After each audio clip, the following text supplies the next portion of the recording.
Ceux qui sont abonnés à ma chaîne depuis un bon bout de temps ou qui suivent mes vidéos savent combien j'apprécie le flou. Et le flou, j'aime bien le créer à la captation de la photo, souvent en déplaçant mon boîtier lorsque je prends ma photo et en faisant par exemple des fois un mouvement ascendant, ce qui vient conférer à mes scènes de paysage un rendu qui est un peu particulier. Mais la bonne nouvelle, c'est qu'on a des outils dans nos logiciels pour créer ce flou-là lorsqu'on ne l'a pas créé à ce moment-là, lors de la prise de photo. Et aujourd'hui, je veux donc aborder une technique de retouche photo qui est très sympathique, qui est très créative, qui vous permet d'aller dans des directions vraiment uniques. Alors, il s'agit du flou directionnel et voilà donc ce qu'on va examiner maintenant.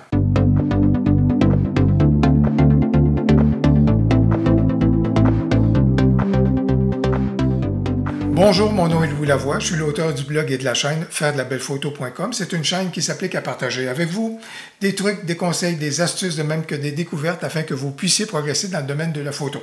Si vous aimez des vidéos comme celle-ci, n'hésitez donc pas à cliquer sur j'aime et surtout, n'hésitez pas à vous abonner. Aujourd'hui, ce que je veux faire, c'est vous présenter quelques exemples de retouches photo qu'on est en mesure de faire avec des outils qui vont nous permettre de créer le flou directionnel dans les logiciels. Et je vais me tourner bien souvent vers ON1 Photo Raw, mais je vais également me tourner vers Luminar Neo pour vous montrer à ce moment-là des exemples de réalisation qu'on est capable de faire et que vous puissiez voir tout le potentiel créatif qu'on a avec les outils en question. Un premier exemple pour vous montrer le potentiel de la technique du flou directionnel, je vais me tourner vers une photo que j'ai faite de l'anneau de Montréal. C'est une photo en infrarouge. Et je vais utiliser et me tourner vers ON1 Photo Raw, l'outil d'ON1, mais c'est pour vous dire que l'outil du côté de Luminar Neo et l'outil du côté de Photoshop fonctionnent exactement selon les mêmes principes. Et on est capable de faire les mêmes manœuvres. Et dans ce cas-ci, si j'ai choisi l'anneau de Montréal, c'est pour rendre hommage à son concepteur, l'architecte paysagiste urbain Claude Cormier, qui est décédé il y a quelques jours, et il y a plusieurs lieux de Montréal qui sont des lieux Instagram très populaires, très visuels, grâce aux travaux de Claude Cormier. C'est une façon donc de lui rendre hommage. Alors, au niveau de l'outil, dans ON1 Photo Raw, je vais aller chercher l'outil en question. Dans ce cas-ci, c'est un filtre, et l'outil s'appelle Brouiller. Alors, dès que l'outil s'applique, comme dans le cas des autres outils également, souvent par défaut, qu'est-ce qu'on a? C'est un flou gaussien. Alors, un flou gaussien, et là-dessus, on est capable à ce moment-là d'augmenter, si vous voulez, la portée du flou en question en manipulant le curseur. Alors déjà là, c'est peut-être quelque chose qui peut être intéressant compte tenu du rendu que vous voulez rechercher. Mais il y a d'autres possibilités de mouvement au niveau du flou. Alors, par exemple, ça peut être un flou radial, voilà quelque chose qui est intéressant et qui me rappelle, et qui vous rappelle ce dont je parlais déjà, le fameux zoom, l'explo-zoom qu'on est capable de créer directement dans le boîtier. Si on n'a pas réussi à le faire, on est capable de le créer avec le logiciel. Mais moi, ce qui va m'intéresser beaucoup plus, c'est, si vous voulez, le flou de motion. Alors, de ce côté-là, on peut voir qu'on a des curseurs qui sont là, un flou de motion qui nous permet à ce moment-là, premier curseur, de définir quelle est la distance au niveau de la motion que je veux avoir par rapport à ma photo. Alors, vous voyez, plus j'étire et plus j'augmente la distance, plus vous voyez donc à ce moment-là l'écart qui commence à se creuser dans ma photo. Et la deuxième chose qui peut être intéressante, c'est quel est l'angle à ce moment-là au niveau de ma motion. Vous avez vu que ça s'est déplacé à l'horizontale. Est-ce que je veux que ça se déplace à l'horizontale? Si oui, regardez comment à ce moment-là, je suis capable d'indiquer quel est l'angle que je veux au niveau de ma motion. Et dans ce cas ici, moi, je veux, au niveau du rendu que je veux rechercher quelque chose qui s'apparente au film The Matrix. Alors, l'univers de la matrice que vous connaissez bien, et avec l'angle juste ici, ça me permet donc d'avoir un rendu qui est comme ça, que je me retrouve complètement à l'extrémité droite ou à l'extrémité gauche. Au bout du compte, c'est exactement le même élément. Alors, voilà donc un rendu avec l'étirement qui est là. Ça me donne quelque chose qui est intéressant. Mais ce qui est le fun avec cette technique-là au niveau de la retouche, c'est qu'on est capable d'avoir des zones qui sont nettes et d'autres qui sont floues dans notre photo. Qu'est-ce que je veux avoir de façon nette et comment y parvenir? Bien sûr, à ce moment-là, je dois me créer un masque. Et là, pas dans ce cas ici, puisque je veux que l'anneau soit net et ce qui est au centre de l'anneau soit net, je vais donc me tourner vers un masque radial et je vais venir loger mon masque radial juste ici. Par la suite, bien sûr, ce que j'ai à faire, bien sûr, c'est de rétrécir le masque parce que ce qui m'intéresse, c'est que l'extérieur de l'anneau nous rappelle le film, mais que l'intérieur soit à ce moment-là net. Alors, je peux peut-être commencer à regarder des choses comme ça. Et ce qui va avoir une grande portée au niveau de votre travail, des fois, c'est de ne pas toujours travailler une opacité de 100%. Dans ce cas ici, mon opacité, elle est à 100% à cause du masque radial que je peux bien sûr atténuer, parce que je peux toujours aller là puis venir lui dire, très bien, on peut en arriver pour et atténuer un peu l'opacité à ce moment-là pour flouter un tout petit peu l'intérieur du masque. Ça, c'est correct. Mais ce qui est important également, c'est, si vous voulez, la progressivité du masque. On est capable d'atténuer celle-ci juste comme ça. Et ça me permettrait donc d'avoir quelque chose que je pense qu'il va bien convenir à ce moment-là à mon rendu. Alors, si je fais disparaître à ce moment-là mon masque par rapport à tout cela, voilà donc une première réalisation qu'on est capable de faire au niveau du flou directionnel. Mon deuxième exemple, c'est un classique à faire et c'est particulièrement bien servi avec une photo paysage d'automne avec de beaux coloris. Alors, dans ce cas-ci, encore une fois, je vais me tourner vers l'outil pour faire le flou. Et ce que je vais faire, et vous allez pouvoir voir que habituellement, ce qu'on aime bien faire souvent lorsqu'on a de la forêt et des boisés comme ça, c'est d'étirer à ce moment-là les arbres. Et comment on y parvient? Encore une fois, avec le flou de motion. Et au niveau de la distance, on va augmenter la distance passablement. Mais encore là, on ne veut pas un mouvement latéral, quoique ça peut être intéressant dans certaines circonstances, mais on va peut-être vouloir avoir davantage, encore une fois, à l'instar de la première photo, un mouvement qui va être ascendant. Alors, vous voyez la forme que ça a pu prendre au niveau donc du boisé et des couleurs, etc. Bien sûr, moi, ce que je veux, c'est que le sentier soit perceptible, soit net. Alors, pour y parvenir, je vais me créer un masque et je vais me tourner vers le pinceau avec une opacité de 50%. La progressivité ou le contour progressif, si vous voulez, est à 50% également.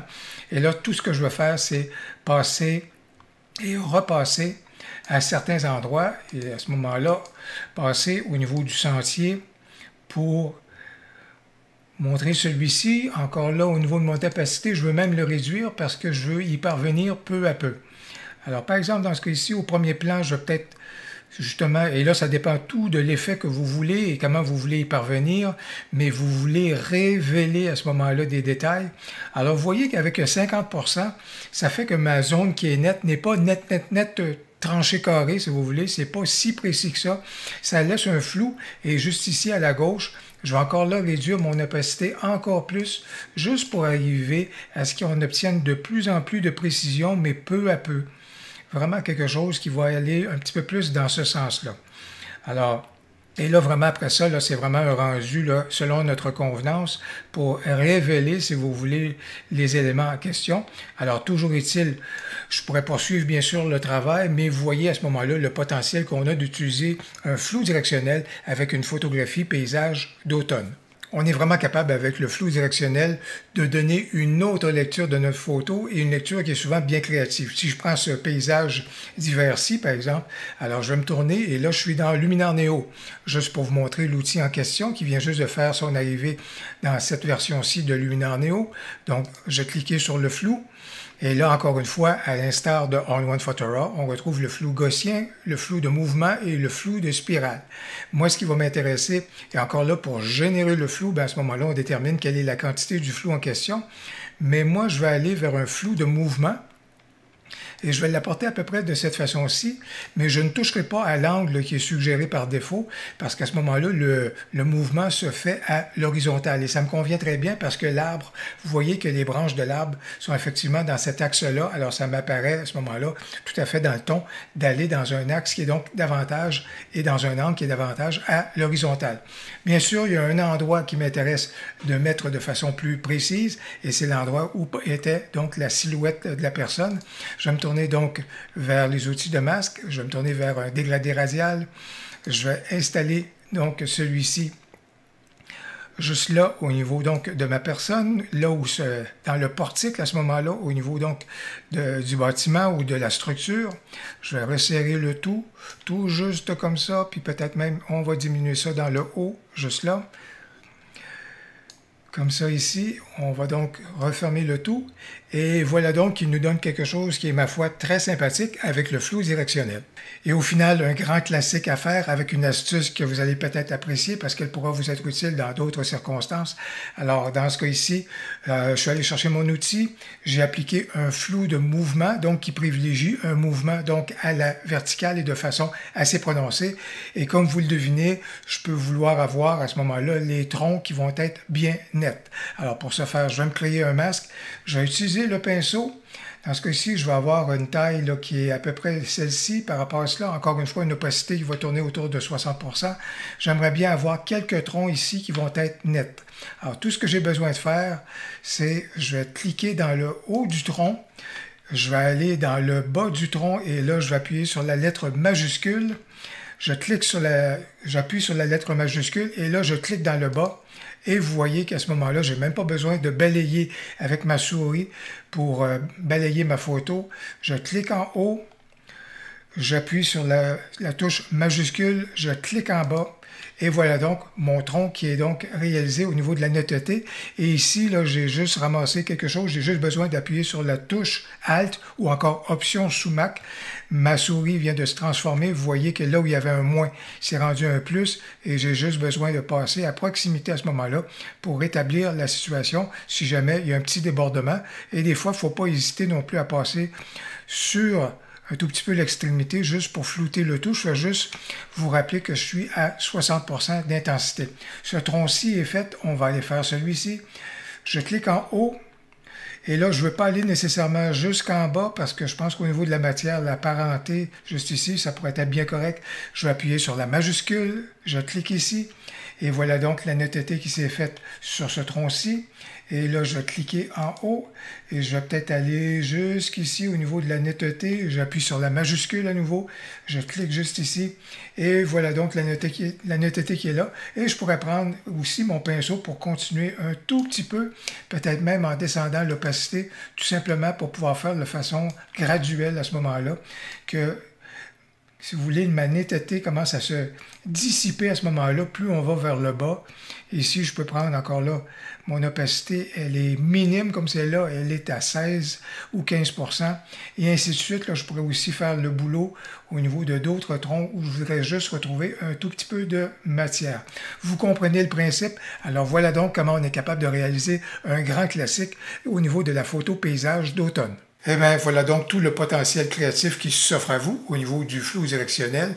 Vous nous direz dans les commentaires si votre logiciel offre un outil pour vous permettre de faire des réalisations comme celle que j'ai présentée. Si vous avez apprécié la vidéo, n'hésitez donc pas à cliquer sur j'aime et surtout, n'hésitez pas à commenter. J'ai bien hâte de vous lire. Au plaisir, à la prochaine.